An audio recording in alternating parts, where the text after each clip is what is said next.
A star is born, we're singing a song. I didn't think it was as good as everyone else thought it was. But stick around to see why not. She's a girl with opinions, she's not afraid to admit. She's phenomenal, Bridget, with phenomenal flicks. So I went to see it this weekend, and I didn't like it as much as I thought I would. I was super hyped. Like, the trailers had me going, their marketing campaign, the songs were amazing. I mean, Lady Gaga's voice is just astounding. I really liked the sort of deeper, raspy voice that Bradley Cooper worked on. I thought his directing was really good.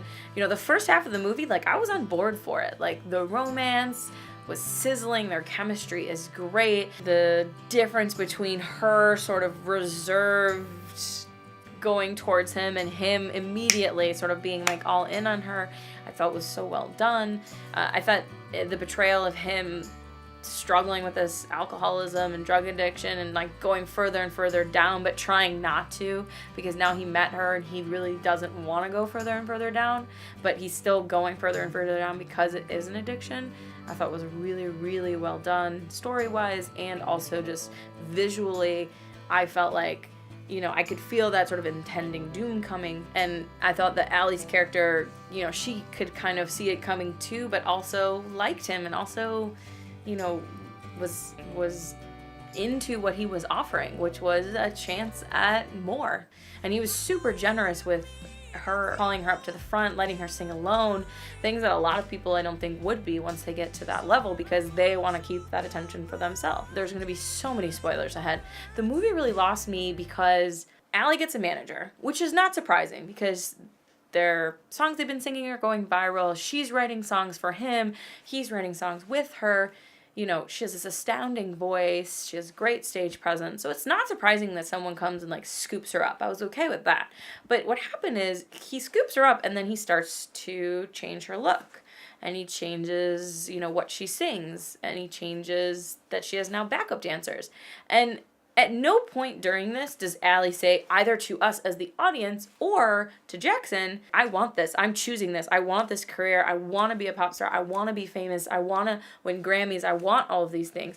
She never says that, and we don't see that. So all we get is from Jackson's point of view, which is you're ruining everything that makes you you. You're giving away all of your talent but saying nothing to the audience. You're wasting this moment of fame that you have on popularity instead of on saying something and giving your words to the world. He says it meanly a few times because he's an alcoholic and he's wasted and he's not always a good guy, which I think is good, because having an alcoholic who was always perfect would not make sense. But you don't ever get from her that she's mad at him because what he's saying is wrong.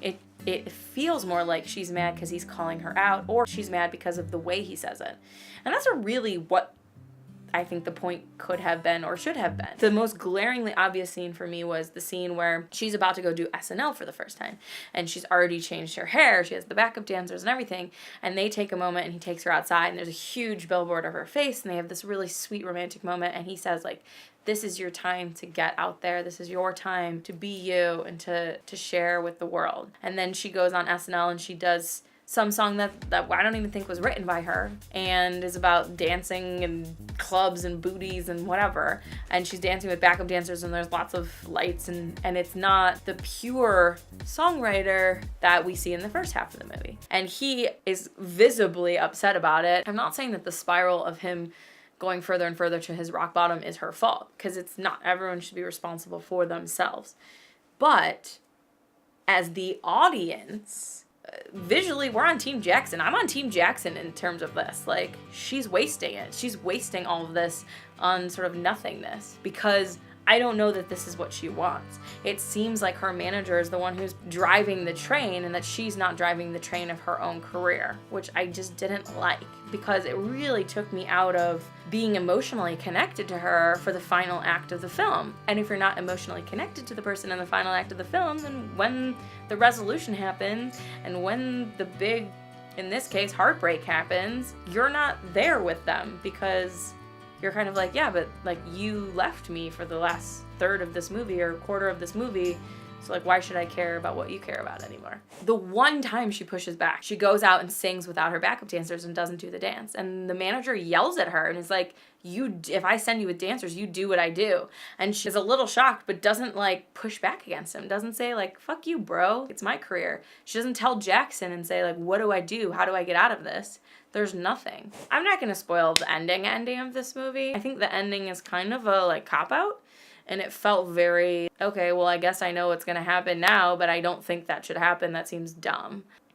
Not to say that, okay, I'm going to ruin the ending, otherwise I can't talk about this. He ends up killing himself. And he ends up killing himself in the same way that he tried to kill himself when he was 13 years old. A story that you find out while he's in rehab, actually like dealing with his emotions and dealing with what's going on in his life and what has happened in his life. You know, he's finally honest for the first time with his brother. He's finally honest with himself about his dad, about his past. He's finally honest with Allie about the things that he likes about her. He even writes her this beautiful love song, which he sticks into her notebook saying, I thought you'd find it faster when you came back to yourself. And again, she never comes back to herself.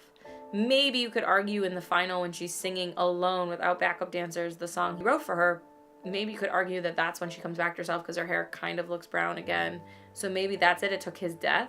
But I really think that sucks because if I was an alcoholic or someone that I loved was an alcoholic, I'd be pretty pissed off at this storyline not getting changed. If you're going to do a remake, you know, I get that you're keeping the main beats of the story alive, but I just wish that they had really looked at this ending.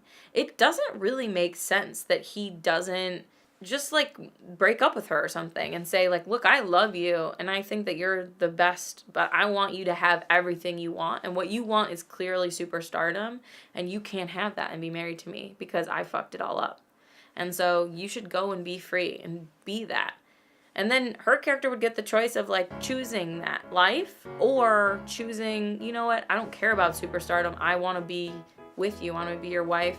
And we can sing together, and I'll never get to that level maybe, but at least she's making a choice then. You know, this was like him making a choice for her, but not even being honest about it. Like, she lied to him about why the tour is canceled, and he lies to her because he knows she's lying because the manager came over and told him, we can't do this tour because of you. You know, the manager's a dick for saying that and saying it in that way, but the manager's job is to protect her career. And so even though he's an asshole about it, he's not doing the wrong thing. He's not a villain. He's just serving his client's needs. He's supposed to help her sell out tours abroad. He can't do that with the husband in tow. And so he's honest about it because he's trying to get her to that level. I mean, not for unselfish reasons. Obviously, he makes money off of her. And I was just disappointed that the movie ended with such a, I don't know, it just felt like such a cop-out.